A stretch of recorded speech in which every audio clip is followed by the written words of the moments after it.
This is what a 120-inch 4K gaming experience looks like, and seriously, this is one of the best ways to get your gaming in. Over the last couple months, I've gamed on high refresh monitors, TVs, and this has got to be one of the more unique ways to get a session in. What's wild about this particularly is it easily rivals the capabilities of TVs with its 4K resolution, up to 240Hz refresh rate while gaming, and its massive display size. For me, it's been that extra special treat where I can legitimately schedule time for a family movie night, or even just really slowing down for once and enjoying a game session longer than 45 minutes. Getting into this though, it's super easy to set up. The first thing for setup is to remove the top plate to install the included Android TV stick, and this is what really powers the whole thing. This does connect through HDMI and receives power through the dedicated micro USB, and that's it. In terms of what we get for ports, we do have two HDMI 2.0, a 12-volt trigger for any sort of powered accessories, a USB Type 8 port for your own personal media, an optical port for a sound system, a VGA for display, and lastly there's an audio jack.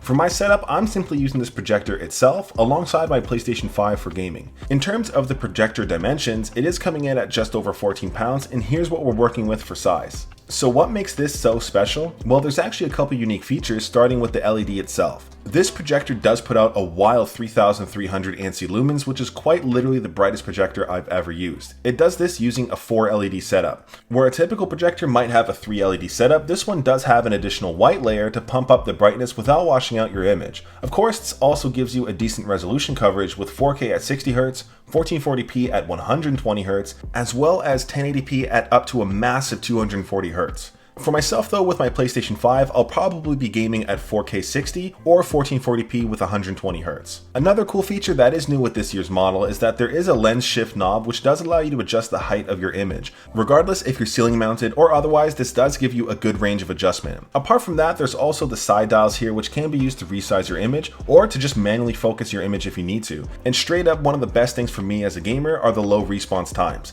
If gaming at 1080p, we do have a response time of 4.16 milliseconds. At 1440p, we're working with 8 milliseconds and 16 milliseconds at 4K 60. For all of these, they're pretty much imperceptible regardless of which setting I've chosen. And while this projector is absolutely amazing when it comes down to media and entertainment, which I will touch on, for me it does come down to all that gaming performance. Jumping right into some first-person shooters like Overwatch, it's easy to say the low response time is super noticeable, or actually the opposite, since everything just feels about instant.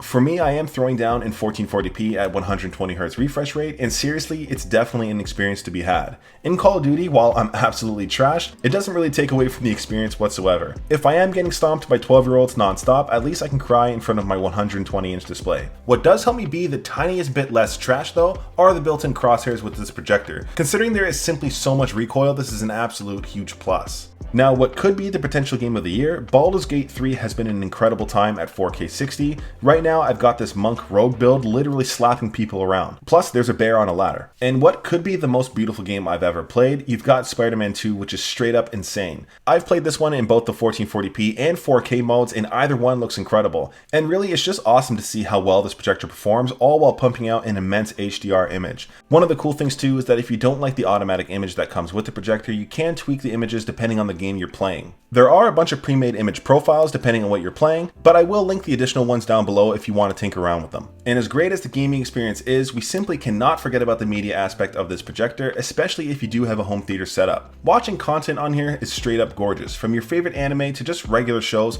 everything just looks great. One of my main gripes about the previous model of this projector was the lack of native Netflix. However, this year's Android TV stick has this available now, which gives you full access. For me, as an experience, it comes down to brightness, color, and fidelity.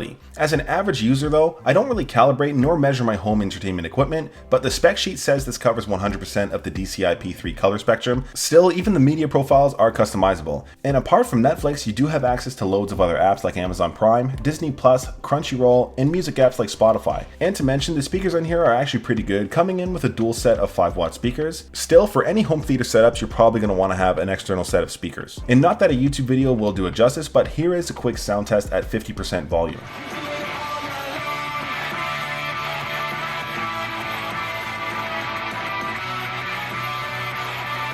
Now, not everybody has the perfect setup at home, so even if you don't have a theater or game room, you can set this up in less favorable conditions. For me, here's an example of the projector in my basement where it is off to the side at an angle, as well as lots of ambient lighting. Even with the projector at this angle, I was able to adjust it to be flat using the keystoning tools. A nice feature here is actually being able to resize your image further than the minimum with the digital zoom feature. Here is an example where I am projecting on a smaller section of my basement wall, and I'm able to resize no problem and still enjoy this projector fully. Keeping in mind this does affect the resolution and the performance while gaming. And unlike some Android TV boxes, the UI here is actually pretty good. There's nowhere near as much bloatware or ads as you would typically see, and overall it gives a good experience. For the remote, it's simple, basic, backlit, and does everything I need it to do. There's also a microphone built right in if you do want to use this for search or opening up different apps. Open YouTube.